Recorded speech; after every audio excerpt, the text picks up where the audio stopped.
नमस्कार। कैसे हैं आप लोग? उम्मीद है सब अच्छे ही होंगे।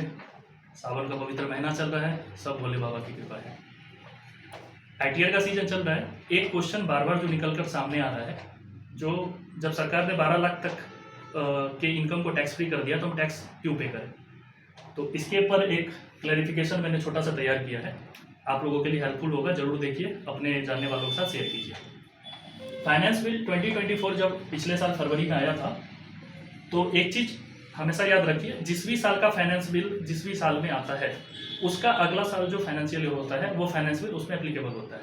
कहने का मतलब है, जब फाइनेंस बिल 2024 एप्लीकेबल हुआ तो वो एप्लीकेबल हुआ फाइनेंशियल ईयर 24-25 के लिए और असेसमेंट ईयर 25-26 के लिए। इस फाइनेंस बिल में ये बोला गया, जो ओल्ड स्कीम में आपको 5 लाख रुपए तक कोई टैक्स पे नहीं करना है। इसमें इंक्लूडिंग था 2.5 लाख तक का basic exemption limit. Basic exemption limit क्या होता है? जो 2.5 लाख तक किसी को कोई टैक्स पे नहीं करना होता है।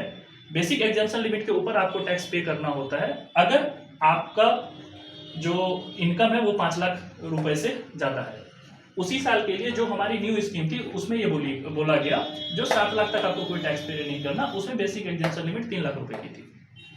और ये एप्लीकेबल है हमारे फाइनेंशियल ईयर 24-25 और असेसमेंट ईयर 25-26। असेसमेंट ईयर 25-26 वो है जो अभी चल रहा है, मतलब आपने जो पिछले साल में कमाया उसका टैक्स रिटर्न आपको इस साल फाइल करना है। अब जो लोग बार बार 12 लाख रुपए के बारे में बात कर रहे हैं, 12 लाख रुपए वाली स्कीम इंट्रोड्यूस की गई फाइनेंस बिल 2025 में। फाइनेंस बिल 2025 जो फरवरी में इंट्रोड्यूस की गई वो एप्लीकेबल है फाइनेंशियल ईयर 25-26 के लिए और असेसमेंट ईयर 26-27 के लिए। कहने का मतलब है, आप अभी जो कमाएंगे, आप 1 अप्रैल 2025 से 31 मार्च 2026 तक जो कमाएंगे, उसका जो आप इनकम टैक्स का रिटर्न फाइल करेंगे फाइनेंशियल ईयर 26-27 में, जो कि इस फाइनेंशियल ईयर का असेसमेंट ईयर भी है, तब आपका वो 12 लाख रुपए तक का लिमिट एप्लीकेबल होगा। अब यहाँ पे 2 चीजें ध्यान देने वाली हैं।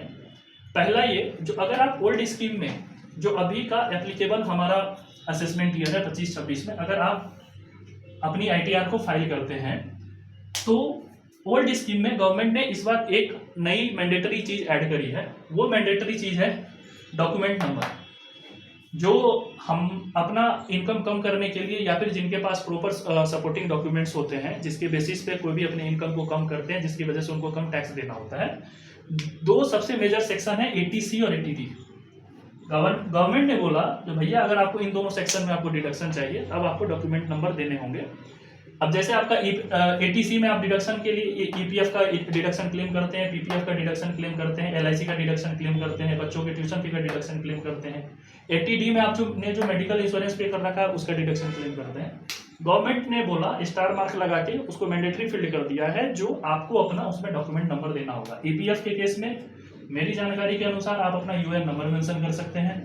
पीपीएफ के केस में आप अपना अकाउंट नंबर मेंशन कर सकते हैं। एलआईसी के केस में आपके पास एक सर्टिफिकेट नंबर होगा डॉक्यूमेंट का, वो मेंशन कर सकते हैं। ट्यूशन फी पे आपके पास मल्टीपल रिसीट्स होगी, तो उसको आप शॉर्ट में जैसे भी दिखाना चाहें वो दिखा सकते हैं। मेडिकल इंश्योरेंस के केस में आपको सर्टिफिकेट नंबर जो है वहाँ पे अपलोड करना है।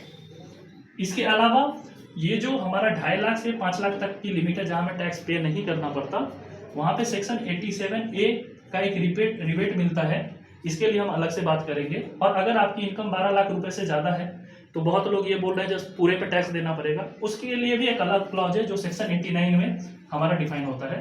तो हम सेक्शन 87A और 89 अलग से डील करेंगे। उम्मीद है आपको ये जानकारी अच्छी लगी होगी। अच्छी लगी हो तो लाइक, शेयर और सब्सक्राइब करना ना भूलें। धन्यवाद। Thank you.